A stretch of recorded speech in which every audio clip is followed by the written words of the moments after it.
Alright, so today's video we are going to be making a tier list. We are going to be ranking Harry Potter movies based on which ones I like and which ones I don't like. So let's go ahead and get started. So we have the first movie here, which is Harry Potter and the Sorcerer's Stone. Now, I quite like this one. This one is really good, really sweet. Not too much going on with the story. The story with Voldemort hasn't really evolved much in this movie. So yeah, this one's more just about the magical aspects of Harry Potter, and I thought that was really good.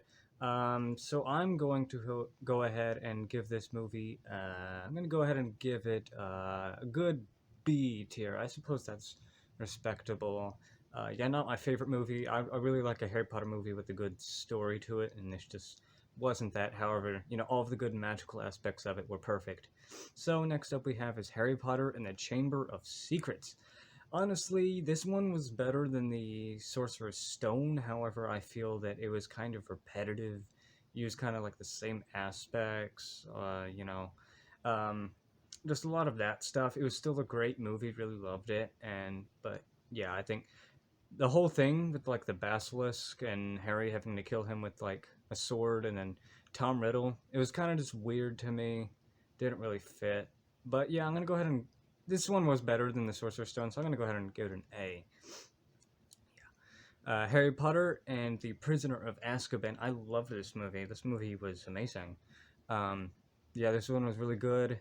Again, it wasn't repetitive like the last two, so that was amazing. I thought the whole like time travel thing was kind of weird. How they went back in time to save Buckbeak and Sirius Black and all of them. Yeah, I thought that was amazing. So I'm gonna go ahead and give this one a magical. This one was really, really fascinating. You know what? Actually, Goblet of Fire was actually kind of better than Prisoner of Azkaban. I quite like that one more. I'm gonna give this one an A tier, of course. However, Harry Potter and the Goblet of Fire was just more interesting, better story. I thought the four games were very fun, and how they kind of like introduced that. All of like the going underwater for Harry, going in the maze with Batman. You know what I mean? Uh, However, the ending with like Voldemort in the graveyard, that was kind of weird too. But yeah, I think that was a very, very magical movie. All right, next up we have Harry Potter and the Order of the Phoenix. Now, I can't really remember too much about this movie. I remember the Room of Requirements, and I remember the ending where Sirius Black died and Albus Dumbledore and Harry Potter had to face off against Voldemort. Definitely remember that. However, the rest of the movie I can't really remember too much about. That's unfortunate. I feel like the movie is very similar to Harry Potter and the Half-Blood Prince, but I feel like Half Blooded Prince is just better, so I'm gonna have to go ahead and give this one a good C or bad C, whatever you want to call it. But yeah, so unfortunately, that's all I can remember about that movie. It just wasn't that memorable, not for me. Harry Potter and the Half Blooded Prince, again, very similar to Order of the Phoenix. However, I feel like this one is just a little bit better. This is the one where they have to find all the Horcruxes, and spoilers, I believe this is the one where Dumbledore dies. So I'm gonna give this one a B, not for Dumbledore dying, but for just good story and good character development. Anyway, next up we have Deathly Hallows Part 1. This one I didn't enjoy too much, and the main reason there is because they don't even spend any time at Hogwarts. It's literally all spent like in the woods, just searching for Horcruxes. But it wasn't too memorable. I remember like two scenes where Harry Potter has to like go underwater. I remember that scene. I also remember the scene where they're at Malfoy Manor and they get saved by Dobby, and then Dobby dies. Let's have a minute for Dobby. A silent minute. Anyway, next up we have Harry Potter and the Deathly Hallows Part 2. I liked this movie a lot. This one's my favorite Harry Potter movie.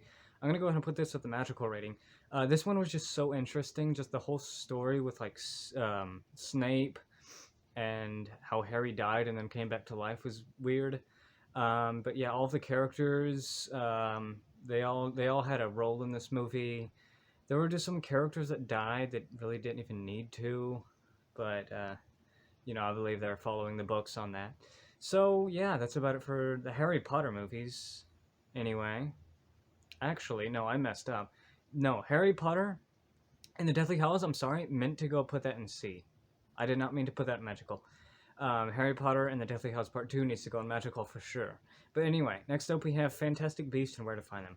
I did not really enjoy the first one. The first one was just, I don't remember anything about it. I just don't remember anything. And all I remember was the characters from that movie. I didn't remember any of the plot, any of the story. Just the characters, that's all. I didn't really like that movie. I'm going to go ahead and put that in a muggle rating. It's the lowest you can be. It's just a muggle. Anyway, next up we have Fantastic Beast and Where to Find Them, The Crimes of Grindelwald, or the second Fantastic Beast. I really liked this one. This one was amazing. I'm not gonna put it at like an A. I'm gonna put it at a B. The characters were good in this movie. It's nice to see like a young Dumbledore in this movie. But yeah, I thought the villain was very interesting. You know, Grindelwald. I thought he was a very interesting character, and I'm honestly excited to see the next movie because of this one. But I did not like the first one, but the second one that blew me away. This one was really good. Obviously, it's not up there with like the great Harry Potter movies, but yeah, I'd say it's pretty good. Anyway, thank you for watching this video, and thank you for watching my opinion on the Harry Potter movies. Also, if you really want to be a bad boy and a rebel, make sure you hit that subscribe button, because, yeah, that's what all the cool kids are doing these days, not gonna lie.